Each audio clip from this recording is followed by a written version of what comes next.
to, initially it was Mount Kenya. So we were trying to see, you know, hey, you guys, let's hike up. See, we can go to Mount Kenya. Yeah. Yeah, you know, I know someone there. I can plan for you.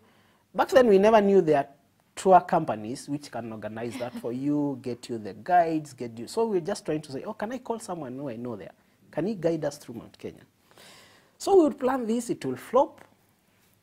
You know, Mount Kenya is not a place you'd wake up and go. I mean, you need to prepare. You need to go for those short hikes.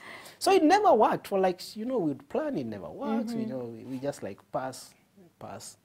So later on around, this is around 2010, 2012. So around 2013, oh, there are tour companies which organize this thing. I didn't know. So a good friend of mine, I joined their group who are doing a lot of hikes. My first hike ever was, you know, in Gong Hills. You know, doing those 7. They're 7. I think they're 7. Yeah, they're up, 7. down, up, down. You did the 7? Yes, but now, later to learn, for you to prepare for Mount Kenya, what we used to do now when we are in serious preparation, you do them, you're like timed. So you start where the wind turbines are, do the 7 to the other side of Konabaridi, and do 7 back.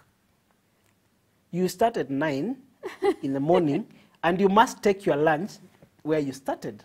So you have done 7, you do 7 back, and by lunchtime you should be done. And but I've never understood. What's the rush? Like, it's supposed to be a fun thing. Why do I have to be tired? But now we were not doing it for fun. You're preparing for something. So you want to prepare your body for endurance, for, you know, all that. So to prepare it, you can't do it for fun anymore. If possible, actually run. You know?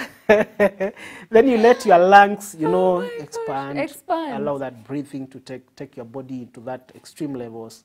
Then maybe when you go to Mount Kenya, it will be a walk in the park. So we were doing that for preparation. How many were you? The group would be different. It would differ? These day hikes, I mean, you range even 30 sometimes to 80, depending. I mean, you'd be having like 4 buses to the hikes. From your company? No. From the company I was alone. These are friends. I've joined I've joined a tour hiking company. Yes. You pay them, they organize, they tell you on Saturday we are going to Aberdares. So you pay the people you meet, you are meeting them there. You didn't know who you are meeting. Who they are. Yeah. So that's how I broke away from that aspect of us friends trying to plan. It doesn't work. We plan, it doesn't work. You were that determined, like you needed to do Mount Kenya, to summit Mount Kenya? I just wanted to something to do with the outdoors. You know, serious? It's Nairobi, it's on a weekend. What else do you do? Go watch football, you know. So naturally, I like the outdoors. So you do, I tell people I can live in the bush. You're those bush people. It's very nice. Yeah. So I wanted to be outdoors. You've been in the office the whole week. So on Saturday, you want to take a breather by not being in the city. Take something outside the city. Not every Saturday, definitely. Yeah. Yeah, and go enjoy nature there. And so now after we started that, now I'll be hiking every 2 weeks. I'm on a hike every, so wow. You know those day hikes you go, you are back in the evening, evening.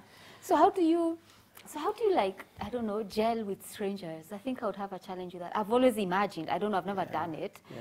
Like I meet 30 people, we don't know each other. Like how do I start talking to? I honestly don't think I'm the best in that aspect actually, but it works. I think actually some of the jokes we make, you know, if you go to those hikes, the major ones where you take a week in the mountains, the person who is next to you becomes your friend, like it or not. There's no other way around it. I mean, you are sticking together for 7 days. You have no phone to use. You have no network. You have no. So you basically have to talk. What else will you do? Talk, make friends. Yeah. So now we are like, you know, a family. Out of those people we used to hike with, we are a small family. We feel like, you know, we almost feel like we know each other. Yeah. Because you spend, yes, and you are out there. I think the longest we went is Rwenzori. Uganda, yes. Okay. Yeah, for like 10 days. You are walking in snow for days. You are basically frozen. Your fingers are frozen. We were 12 or 13 people only, because for those major hikes, then the organizer used to be very specific. Okay. They have to know you are fit, because I think, for example, with Rwenzori, what people don't know, if you are 12 of you, if one person, the weak link, doesn't make it, either they get unwell or they have an issue and they can't make it to the summit, you abort all of you. All of you. All of you? Yes. It's not like people have hiked Mount Kenya, Kilimanjaro, so it's, people know if you are going to Mount Kenya, you have enough guides. One of you is a bit unwell, or they can make it. They get one guide, they walk them back down.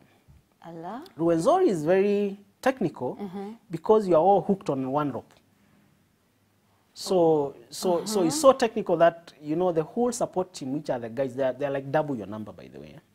So we are 13, we are like a support. The guys who are helping us, they support the cooks, the porters, the guides, they are like what, 30? Yes. So like they two have for every person? Almost. Yeah, if you are now, you want to equate like 2 for every person. Yeah. But if one person was, if I'm not able to summit, then the only way for me to go down is to use the same technique of going down. Rope on everyone, it's hooked somewhere down and up, then you descend. So you can't say, okay, Kim is not able to make, let's give him his 2 guys to go back. It won't work. All of you are bought. Try it another year, another time. And yes, that's why sometimes it has to be a very small number. You are sure the capability of these people, they are going at the same pace. They have gelled together. They do their thing like same pace, same everything, so that there is no one pulling others.